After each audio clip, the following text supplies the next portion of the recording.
Hello and welcome to a special edition of Headline Heroes, comedy podcast where we take today's headlines, usually, and create a comic book origin story. My name is Drew Mick. And I'm Tanner Ackerman. I almost said I'm Nathan Haynes. That would have been I'm weird. So used to it. I would have called you on your bullshit.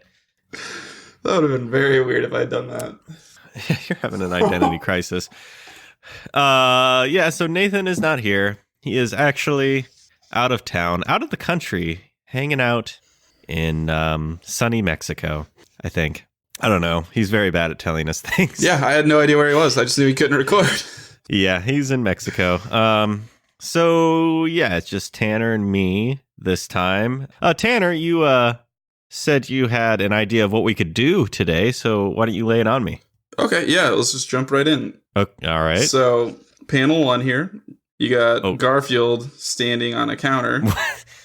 And then next you got Odie walking by him, and he's wearing a graduation hat, with a little tassel. Yeah. And yes, and all right. And then in the last panel, Garfield looks at the camera and says, "It's National Pretend You're Not Stupid Day." So what would you rate that one? Rating? Like on a 1 to 10 scale? Mm-hmm. I'd give that a thumbs sideways. That's pretty good. Okay, we'll go with the next one here. So I think you'll like this one a lot more. All right. First panel here. Garfield's sitting next to the counter. He's got his arm up on it, like he's the world's most interesting man. He says, looks at the camera and says, "When John has a bad hair day, he wears a hat."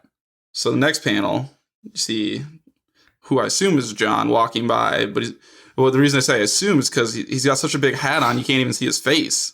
It's covering his whole head. So in the next panel, Garfield looks back at the camera and says, "He must be having a bad face day." Get it? Yeah, I do. Tanner, is this what we're doing? This what you want to do for the whole episode? Yeah. I've been looking for an excuse to show off my Garfield collection. Okay. So you just want to read Garfield. This one's a thumbs down for me. You want to read Garfield things and have me rate them. That's all right. One more, Tanner. Let's one more, and maybe we can turn me around from this idea. Okay. I'm going to flip through here. I gotta make sure I get you the best one. This is important. Hang on 1 second. It's worrying that you can't find a good one. Okay, here it is. I just had to find it. All right. Okay. So it's Garfield standing on the counter. He's looking right at you. Says, he's always on a counter. He shouldn't be up there. "I feel like I have a skinny cat inside me," and he's pointing at his belly. His next panel, you see Garfield just looking off to the side. His eyes are really wide. Then he starts walking in the next panel up to a cookie jar, and he says, "And he's hungry." That's it? Yeah. So he's got a cat inside him that's skinny, but the cat's hungry. Well, I'm going to give that a thumbs up, I think. Finally. Yeah. Thumbs up there. Don't need that book anymore. Would like that. Oh, so we're done. All right. Yep, let me get the next one. Oh. How many do you get? Just right by me. And this isn't a joke. I've got 12 right here. You seriously have 12 Garfield compendiums? Not all of them are compendiums. Some are just like that year. Oh, wait, is that what compendium means? Because some of them are 3 books in one. It was on my word of the day calendar, so I wanted to use it more. But no, we don't have to keep doing this. We can do what Nate's idea was. Good, because I did do a lot of prep work on this one. I hope you did too, or did you just read Garfield? Yes. Okay. So I think I'll explain kind of what we're doing. It's something we have done before here, keeping to the Headline Heroes theme of taking an article and creating some sort of superhero or villain. It was a while ago that Nate and I recorded and took an article that you, Tanner, actually gave us about a man swallowing a bee, and each of us brought to the table some sort of superhero or villain, explained to each other what our creations were, and then had them kind of play out how a fight would be between the two of them. And it was a lot of fun, and I thought we could do that again. So, yeah, we asked Nate to give us an article. Tanner, did you want to tell us what that article was, what the headline there was? Yeah, I suppose I could. All right, headline is... Yes. Kid gets head start on medical career by performing doll face transplants? Okay. Yeah, so I think we both brought some sort of hero or villain to the table. Tanner, would you like to go first, or should I go first? I Uh, also have a coin. oh, do you? Yeah, I have a quarter. Let's do the coin. Okay, you want to call it? Yeah, tails. It is heads. You should have screen shared so I could believe you. Well, I guess we'll just never know if I'm a liar. So does that mean I'm going first? I think so. Or do I get the Shit, pick? we didn't decide what it meant. Yeah, we're so good at this. Nate. All right, I will go first. So, I'm going to paint a picture for you. Little girl has her dolls, cutting the faces off of them, transplanting the faces onto other dolls, having a grand old time with this, until one day she cuts into the wrong doll and releases a djinn. Ooh. Mm-hmm. Yes. The djinn curses her for, I guess, waking him up, desecrating his vassal that he is in. The djinn curses her to be without a face. So just kind of just an empty face. I kind of pictured it like, The Question in DC. Mm-hmm. Exactly that, except without the trench coat. So she grows up without having a face, grows up and still is able to get a medical, like maybe not a degree because maybe college is very hard for her and whatnot. She kind of is in hiding growing up, but she still manages to become a pretty formidable doctor. I wrote it down to be like a back alley doctor, the kind that like all sorts of like criminals and miscreant people come to her because maybe they need to be patched up. But more specifically, she is able to change their identity, take off their face and put on a new face for them. She gets paid to do this, but really her secret motive is she is on the lookout for a perfect face for herself. So anytime someone goes in, she might end up taking that face, but I mean, to no extra cost to them because they're going to get a new face. But if she were to ever see the perfect face, she will stop at no ends to get that face. I kind of picture her as not really being super powered in any way other than her face looks kind of all messed up, but she does use knives very well, scalpel, whatever. And maybe she has some crooks that owe her some favors. So yeah, she's pretty much a villain.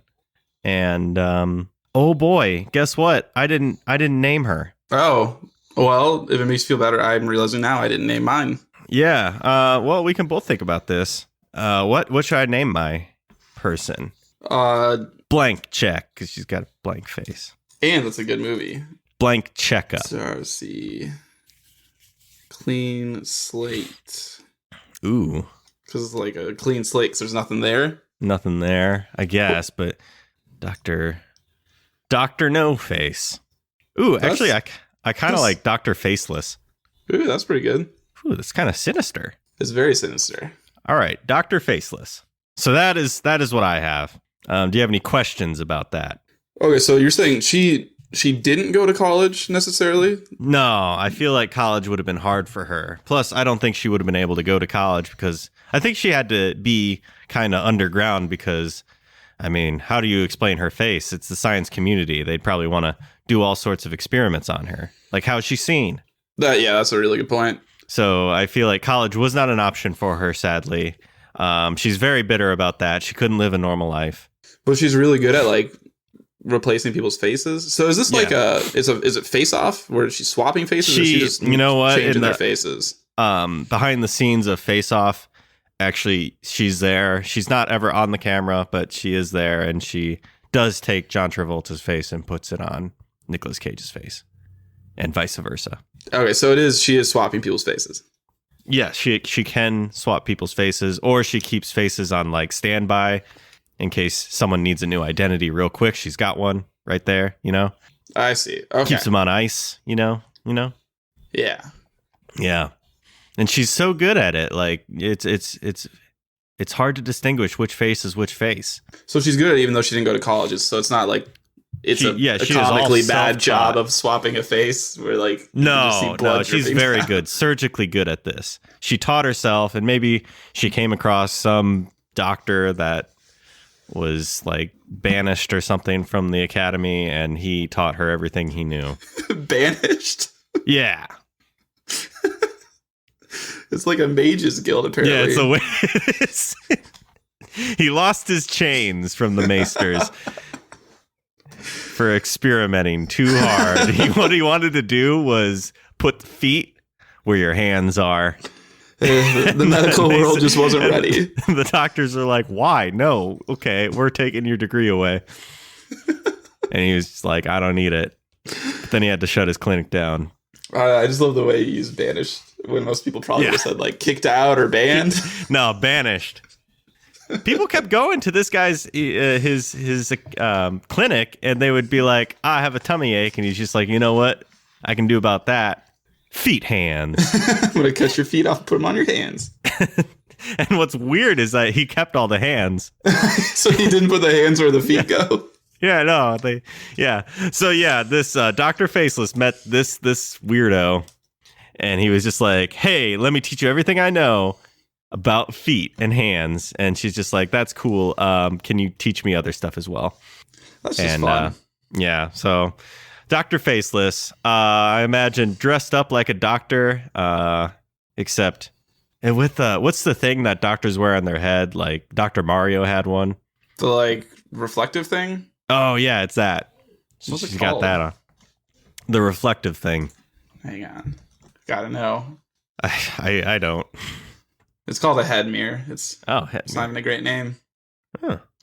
What do you know? Yeah, so Dr. Faceless. Well, that's pretty fun. I'm also worried mine might be too close to that. Oh, really? Yeah, but I think there's enough differences. Okay, because here's my thought process for you. Here's what I thought you were going to do. And maybe I'm right. Maybe this did happen. You can confirm or deny. The first thing you thought to do was probably a Chucky thing. that did go through my head. And then you're like, no, that's too obvious. And Drew's probably thinking I'm going to do that. So I'm not going to do that. I toyed with doing Chucky, hoping that would be the case. Man, but no. I kind of wish you had. Well, let me just give you the pitch for mine. All right, I want to hear it. Give it to me. Naturally, I'm just going to pitch it like it's a movie because that's the only way I know how to do things. Do it. Okay. So this little girl, she, is cutting off the faces of these dolls and swapping their faces. Mm-hmm. And her mom is like, your dad's going to be pretty, angry when he gets home that you're doing all this. And so he gets home and he's like, what are you talking about? She's got a gift here. She can do this. So then flash forward 20 years. He's like been supporting her for her whole life to be like a good plastic surgeon. Mm-hmm. Turns out he's like really high up with the mafia. So that's where all his money comes from. So he got her to, through school and all that. And she's like top of her class, phenomenal at doing it. One night she gets a call from her dad and says, I need you to do something special for me. And he brings in a homeless man. Oh. And then like some really highly paid off like police officers bring in a convict. Okay. That like works for him, but he's been arrested and she has to swap their faces. Okay. So she does, and it's a success. It's very much like Face Off, but like, so it's a homeless man who's probably a little crazy, got some sort of mental illness. So the homeless man's yelling like that he's not the dude that's in the prison. And, the guards don't care because he's a crazy dude who's in prison. And basically she then starts to become like super wealthy off this because it becomes like any like super, super wealthy criminal who gets arrested, they can just come to her and have her swap their faces out. And they get away with it because they're always just grabbing homeless people that, no one cares about. Oh, well, you know what? I care about the homeless. Well, I think we have a problem. You're a kind soul. There's a sickness going on in America right now. And so one night, this man, we'll call him Tim Dad? Tim Smeg. No, Tim Smeg. He's just a normal family man. He's got a wife, 2 kids. He likes to get drunk. So he gets really drunk one night and he's wearing like his old like high school sweatshirt. So it's a little ratty and he's just wearing sweatpants and he just accidentally falls asleep in the gutter. And so come 2 goons walking by and like, oh, here's a homeless guy. We'll just take him. They swap out his face with a convict's, and they send him to jail. Well, he's not actually crazy, but we'll come back to him in a second. Okay. So cut back to the convict, who is now going to have to live this man's life. Once he looks through his wallet and stuff he had on him, he realizes this man's not actually homeless. He's like, shit, I can't just disappear because that'll make cops looking for this guy, and that won't make anything any easier for me. So he has to go back to this family. And he's thinking, well, I'll just divorce the wife and then move away because I still got offshore bank accounts and all this. But then it's about half hour of the movie, him getting along with the kids all of a sudden. They're warming his heart. He's playing catch with the kids and stuff. He's starting to fall in love with the wife. It's like, you know what? I'm not going to leave this. I like this life. Cut back to prison to the husband, the actual husband who has the wrong face on. He's been hatching a plot to escape the whole time. How he does that, I don't know. We'll figure it out later. He escapes. And then he comes back to the house to find his wife with the man wearing his face. And then that's the end of the preview. And then you're going to have to go see the movie to find out what happens. Okay. Which I realize has little to do with the doctor. Yeah. But all I could think of was, so man, that'd be a good movie. Have them fight. Who's fighting here? Who's on the lineup for your team? Oh, the doctor. Okay.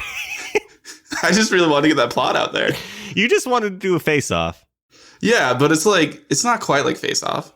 No, in that it's not a cop and a convict being replaced. And now who plays the jail person? John Travolta. Okay. And who plays the guy who took his face and is with his family? Nicolas Cage. Okay. This sounds familiar, but we'll leave it at that. All right, so let's talk. I think we need to flesh out more of the doctor for you. Mm-hmm, definitely. She's just very good at surgery. Yep. Okay. Has a face. Yes, she has a face. Nothing super powered about her. No, she's just really good at that, and she's pretty wealthy. So it's basically mine, except you have a face. And maybe wealthier? I don't know. I picture she got super rich off this. Okay, yeah. No, yeah, for sure. Yeah. Has a face, also had everything going for her, medically trained in college, was not trained by a banished psychopath. Yeah. I don't know. I don't think I need to flesh out anything. No, I mean, she can use a scalpel and stuff, but I don't know if she has ever had to defend herself. Here's what I'm thinking. In order to get these two to fight, what if they are the same person, except in an alternate? Yeah, just slightly different ways they grew up in alternate timelines, alternate universes or whatnot. Yeah. Okay, so one day a portal opens up right in front of each of them, or not in front of each of them. One somehow. Yours. Well, okay, I think yours ends up stumbling into mine's world. Yes. And sees how good she has it. Well, I think more specifically, sees how good she has it, but also sees that's my face. Yeah, I just realized. Yeah, I realized where you're going. That's really good. That is my face. That's super good. I want that face. I'm taking that face. So they're gonna fight. Oh shit. Oh man, that's so good. Yeah. Right? Yeah, I like that a lot. So I think yours would easily wins though, because she's kind of had to be scrappy. Oh yeah, her whole life. So this is another movie plot almost, where she just straight up wins. No. I think let's talk this out. I think yours has home team advantage for one thing. That's true. You're fighting in a stadium that you know. Also, I imagine since this is, I don't know. Wait, we didn't name yours. I mean, is yours just called Dr. Mafia? That's actually a really good name, Dr. Mafia. That's what she's known as. Yeah, that's good. Yeah, Dr. Mafia. All right, so Dr. Mafia and Dr. Faceless facing off. We gotta, no, they're not facing off. They are front of their head removing. That's, it's funny how you did opposite words or synonyms of both parts of that word, and it means not the same thing at all. Yep. Okay. It really doesn't. But mine stumbles in. Dr. Mafia is probably in the middle of a surgery, right? Oh, for sure, yeah. So she's got a little mask on at first, right? One of those. You don't get the surgical spit mask on them. Yeah. So maybe she doesn't. Maybe Dr. Faceless doesn't realize what's going on right away. I mean, you're probably a little disoriented, and then Dr. Mafia takes off the mask. She sees, stumbles a little bit, sees what's going on, then moves to attack. But by then, I feel like Dr. Mafia has hit the panic button. Is that a literal button, or is she grabbing a knife? There is a button, probably. Okay. Yeah, I would think so. I mean, if you're working for Yeah. the mafia, you're probably going to be paranoid. Got some protection, right? Yeah, so, So, yeah. her goons come in. It's got to be. It's got to be. So there's like three goons come in, and I guess that probably evens the odds, right? Does it even the odds, or does it make it like unfairly in her advantage? No, I think mine definitely is scrappy. Dr. Faceless has got that scrap to her. Okay, so like the goons go for her. What does she do? She like grab a bedpan and like shove it over one of their heads? Absolutely. Grabs the closest thing. Actually, no, probably kicks the operating table. Oh yeah, that's a dope move. That's the good first move. And it like hits Dr. Mafia, and she's kind of stuck, and then grabs grabs a bedpan, hits the goon across the face, and then tackles the other one. So that's only 2 of the goons. There were 3. Well, I think that's probably still 2 because she just tackled one. So there's only 2 goons? Yeah. We established that 3 came in. Yeah. Wait. Are you retconning that there's only 2 goons? No, in the there's room now? 3. Wait, okay. No, I hit one with bedpan Yeah, I'm saying that she's only taken 2 down. and then tackled a second one and is currently on the ground with second one. And the third one is still up and about. Yeah, so what do they do? She's like clawing at the one on the ground, and then Does she just like grab a scalpel and like cut off the dude's face right then and throw it at another one of them? Because that'd be pretty fucking freaky. Boy, does she have enough time to do that? She's probably very good and can take off face. I would think so. It's not her best work. It's pretty not straight lines. Takes that off. Gets picked up by the other one. She turns around and smacks the face on the Yeah. Oh my god, that would stop me from picking up. He's like runs away. What's Dr. Mafia doing? She's probably just watching in awe, and then when she sees her cut the face off, she's like, "Oh, you can do that too." Do you think she is realizing what's going on? I don't think so. This person is. I don't know. I think she just takes her mask off right then and says, "How did you learn how to do that?" And then that's when Dr. Faceless. So that's the reveal. Yeah, sees her face. It's like, what the fuck? At some point, Dr. Mafia has to realize who Dr. Faceless is. What gives that away? Can Dr. Faceless talk? I don't know. Probably. I mean, if the question can talk. Well, I mean, it's different than the question. I was just thinking, like, maybe the best part about Dr. Faceless, I mean, besides her skills and helping the criminal underworld and whatnot, is she never talks, literally, and to the police. Huh. That's a good point. Yeah. So what does she do next then? Does she try to just immediately rip off her face? Well, she's got Goon 3. I'm trying to think of a funny way to take out Goon 3. She kick him right between the legs. Right in the fork of the legs. Yeah. And then stabs him with a syringe and then down. That works. What if it was accidentally a syringe full of adrenaline, though? Oh, no. Not again. All right. Yeah, it was adrenaline. Whoopsie. She was in she would have known that if she had actually taken the time to really look and do that. But yeah, adrenaline. The guy is just psyched out of his mind, grabs her, throws her across the room. His face is all cut up. Then he runs through a wall. He throws her through a window. You know how in operating rooms you have the window, the observing window? Yeah, the observing one, yeah. Throws her through that. She's just like, damn. Thinking to herself, fuck, that was ouchie. And then he just...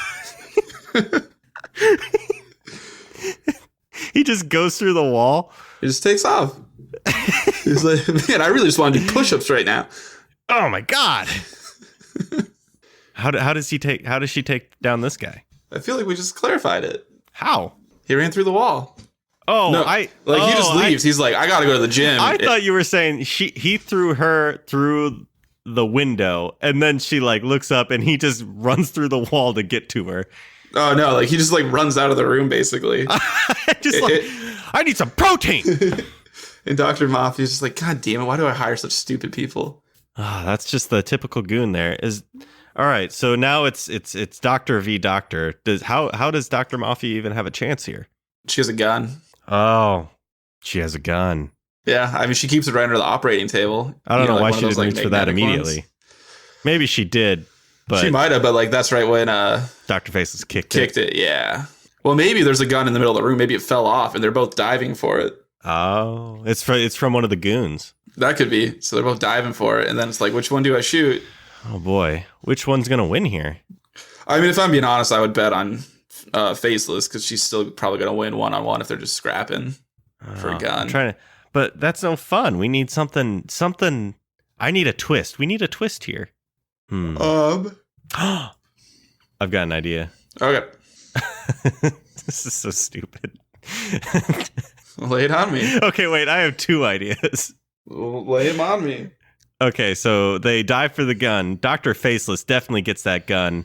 And maybe during this, like, pointing the gun at Dr. Mafia, somehow that gives away who Dr. Faceless is to Dr. Mafia. She's wearing a locket with her dad's face in it. Does that make sense? I feel like, here's the thing. In the fiction of Dr. Faceless, I feel like she was cut off from her family. Well, maybe her dad died when she was young, and that's why she didn't have the... Okay, there we go. There's that locket. Maybe there's that, and then realizes, oh my God, I know who you are, and still doesn't do anything. And then one of two things can happen, and I'll let you decide which one, or maybe we combine them. Either the guy that Dr. Mafia was operating on gets up and shoots her. It's just like, finish the operation.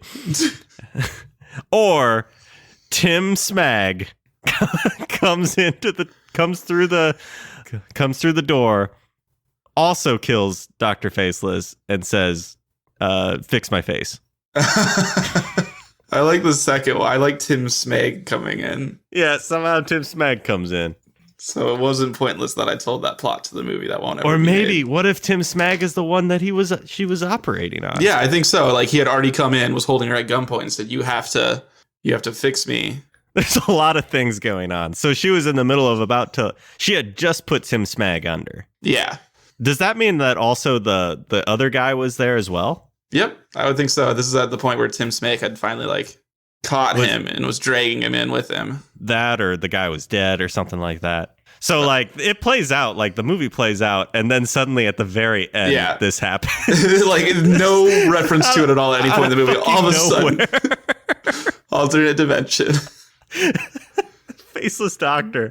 And, up in the movie, you're telling the doctor was kind of a background character. And suddenly it's all about her. Makes no sense. I love it, though. Oh, it'd be a great movie. She had just put Tim Smag under, and he wakes up because he just had been kicked onto the floor or something like that. The IV had disconnected from him or something. Yeah, because when she kicked the table, he fell off of it, and whatever was keeping him under wasn't affecting him anymore. Slowly woke up and then grabbed the gun that was under the operating table and kills her. Yeah, and he says, I guess she couldn't face living anymore. And then roll credits, and that's it. That doesn't. What's great is we don't even resolve Tim Smag's story. Yeah. That has been told up to this point. Suddenly, everything he fought for, his family, just thrown out the window, and he just tells his cheesy one-liner and then rolls credits. Maybe there'll be another movie that'll come out in a couple years about the other side of it, and then it'll make sense to people. That'd be great viral marketing for it. Oh my God. Now, can I pitch to you an after credit scene? Yes. All right. So it is this doctor, except it's her with the face, just sitting in a chair, watching a screen of some kind, probably, and is able to see what just went down. Is able to see the fight between Dr. Mafia and Dr. Faceless, and saw that Dr. Mafia survived, Dr. Faceless died. Both exist out there. She, it's revealed to be, is a third alternate universe doctor. Uh-oh. And it's just have you found what you were looking for? Someone comes in, it's probably a butler of some kind.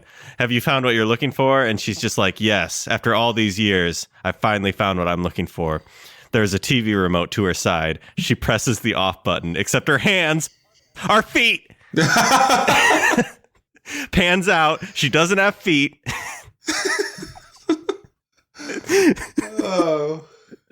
And then that's it. I think this could be the greatest movie franchise of all time. Oh, fuck. What happened to her? What? So many unanswered questions. That's for the sequel. sequels. Oh, yeah, you're right. Shit, we could do what the Cloverfield franchise does and just take a movie that's not related at all and just add like 1 or 2 scenes in it to make it related to it. Yeah, I really like the Cloverfield paradox. I liked the movie. But yeah, I can see why people are just like, oh, yeah, let's just put a Cloverfield thing on there. And then, yeah. Yeah. Yeah, it is, yeah. I wasn't mad I watched it. Cloverfield Lane, have you seen that one? Yes, that's very good. Oh, it's maybe my fave. I don't know. I think it's my favorite of the 3. Anyway, we're getting off track. Yeah, so that's pretty much cut and dry right there. Yeah, I mean, that's pretty clear. I think everyone could follow that with ease. It's a good plot. It's a good plot. A+ for plot. Anything else we need to talk about? What's the movie cover look like? Oh, well, I think it's obvious. It's the cover of Face Off. Yeah, it is. Except one side is just blank and the other is half her face. Except that's the cover. Wait, what's the movie? What's the title of this movie? I think I said it earlier. Front part of your head removed. It's like this side up, this front gone. I don't know. front part of head removed, and that is what it is. Except it's all about Tim Smeg up until the very end. So people are really confused why the movie poster and movie cover. Yeah, it's a huge misdirect, like all around until the very end, when finally, oh, now it makes sense. Except it doesn't. Except we really got to emphasize. Oh man, this is gonna get people talking about this movie. This was not foreshadowed at all. Nothing about this final confrontation was foreshadowed. Yeah, but when the next movie comes out, it explains a lot more of it, like the doctor with the feet and the hands. Kinda, but not really. Yeah, here's what happens for her. Dr. Mafia is doing another surgery, and there's a whole other plot around that. And then at the end, Dr. Feet Hands just appears and she's in a wheelchair because she can't walk and just attacks her. Yeah, this is gonna be good. This is gonna be good. I guess, is there anything else we need to talk about, Tanner? I don't think so. I mean, I feel like we covered everything. Everything clear as mud. Mm-hmm. All right, then I guess I'll leave it to you to play us out. Okay. Yeah, so this has been issue number front part of your face removed, the movie, the podcast. At this time, as always, we want to thank Brett Jacobson for making the art for our podcast. Brett actually is a real life face-off man, so someone out there in the world is missing their face, and Brett has taken their life. So I guess it's probably taken Brett's life. Because he kept the name, I would think. It's really confusing. It is. Brett, stop really stealing people's lives. Brett, don't do that. Do you want me to thank Carl, or do you want to thank Carl? You can thank Carl. Hey, Carl, thanks. All right. If you have any articles you'd like. No, give it a little more. Carl Sorensen does he made the theme for our podcast, and he does all the post stuff. I don't know. What does he do? Post editing. He makes us sound not horrible. Like, I mean, it would be so much worse without Carl. If you want to get in touch with him, you can go to his website, which it's carljsorensen.com. Right? Is that right? carljsorensen.com. He'll help you out with your podcasting needs. Boy, he'll do anything. Indie films, whatever. Any project you have that requires some sound edit, he will do anything. The fun fact about Carl, I'm actually wearing Carl's face right now. And I'm attempting to steal his life. His life. God, that's so dumb. If you have any articles you would like to see us discuss, or better yet, if you have anything to add with what we just created today in our movie. Tanner, what was the movie? Front part of your head is gone. I think it changes every time. Part 2. Yeah, there was definitely a part 1. So if you want to get in touch with us, I'll just say that in any way, have anything to add with this, or maybe you think in any of our past creations, you can think of a better name or something to add there. If you want to get in touch with us, there are so many ways you can do that. We have our email, headlineheroescast@gmail.com. We have our Twitter @headline_heroes. Tweet at us there. We have a Facebook group. It's just called Headline Heroes. Join us there. Trying to get some discussion going there. And finally, well, we also have a subreddit r-headline heroes, and we do have a voicemail. It is 319-596-6766. Get in touch with us. If you're listening to us on iTunes, Stitcher, Podbean, whatever podcast listening app you have. Just give us a subscribe there. We would really appreciate it. And then finally, tell a friend about us. Tell a friend that you think might enjoy our show about Headline Heroes. So thank you for joining us, and we hope you'll pick up the next issue of Headline Heroes.